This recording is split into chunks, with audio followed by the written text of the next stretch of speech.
Todo cristiano tiene una postura hacia la cultura en la que estamos inmersos. Todos tenemos opiniones sobre cómo relacionarnos con el Estado, cómo ver nuestras diferencias culturales con los demás, qué pensar de la democracia o el secularismo, o cómo entender toda clase de productos culturales. Y por ellos me refiero no solo a música y películas, sino también a universidades, filosofías y avances sociales. Como un pueblo apartado para Dios en un mundo donde existe mucha diversidad y donde tanto la gracia común como el pecado, lidiar con la cultura que nos rodea es inevitable. La pregunta no es si ya tenemos una opinión articulada o no sobre la cultura, sino si nuestra postura al respecto es bíblica o no. Saber si tenemos una postura bíblica no es tan simple como parece, en especial por nuestra tendencia equivocada a armar una cosmovisión cristiana sobre la base de versículos sacados de su contexto amplio.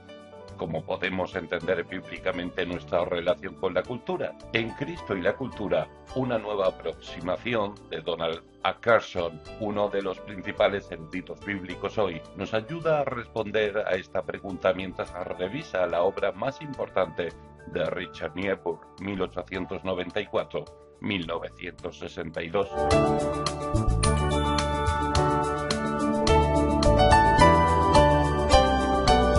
Tal vez no has oído hablar de este autor antes, pero él ha sido uno de los pensadores más influyentes en la Iglesia en el último siglo. Su libro Christ and Culture, Cristo y la Cultura, publicado hace 70 años, aún es lectura requerida en algunos seminarios cristianos. Esta obra tiene un impacto en muchos teólogos, misioneros y pastores y, por tanto, en iglesias que no saben sobre este autor, pero son influenciadas por él de formas indirectas. Carson es convincente al argumentar que en la Biblia y en la historia de la Iglesia no hay diferentes modelos bíblicos excluyentes, como Niebuhr propone. De hecho, Carson argumenta que la clasificación que hace este autor de los personajes históricos que adoptan los distintos modelos que él sintetiza es incorrecta. También es persuasivo al señalar que al menos uno de los modelos de Niebuhr no tiene apoyo en la escritura tal y como él propone. Carson explica que los modelos restantes son reduccionistas por sí solos,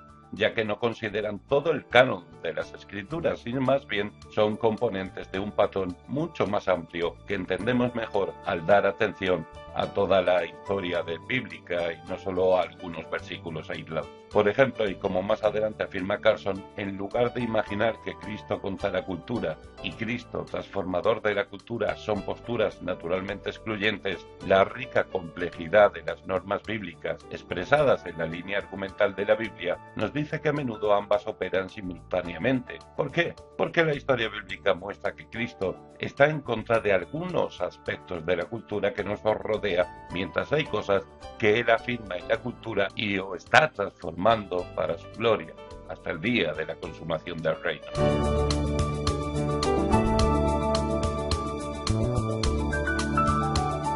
Nuestro autor profundiza en este análisis en el resto del libro. Primero, reflexiona sobre el significado de cultura y el impacto del posmodernismo en esta conversación. Luego busca modelar cómo la teología bíblica nos ayuda a responder a las muchas fuerzas culturales que ejercen presión sobre los cristianos, enfocándose en abordar 4 de ellas: el secularismo, la democracia, la libertad y el poder. Carson después reflexiona sobre la relación de los cristianos y el Estado, concluyendo que no debemos ser simplistas al tratar el tema. Solo una buena teología bíblica nos ayudará a ser balanceados y bíblicos en nuestra aproximación, entendiendo que la relación con el Estado puede verse distinta en diversos contextos. Por último, se analiza diferentes tratamientos que los cristianos han dado al tema de nuestra relación con la cultura. El autor muestra las fortalezas y debilidades de ellos, señalando por qué no debemos permitir que ninguno de ellos domine nuestra visión en este tema. Entre estos tratamientos se abordan el fundamentalismo, la visión de Lutero sobre los 2 reinos, la visión de Kuyper, entre otros.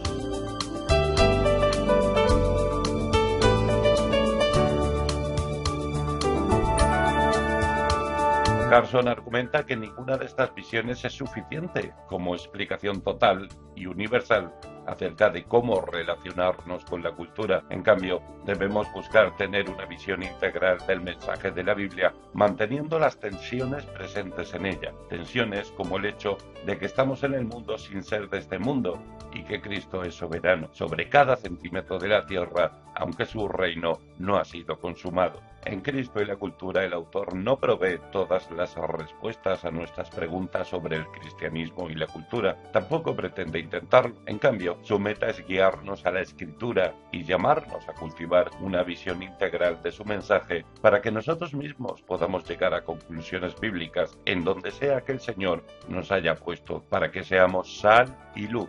Mi consejo, en especial para estudiantes y líderes: hazte con este libro y léelo con atención. Te ayudará a cultivar una cosmovisión más bíblica para conducirte con más sabiduría en nuestros días turbulentos.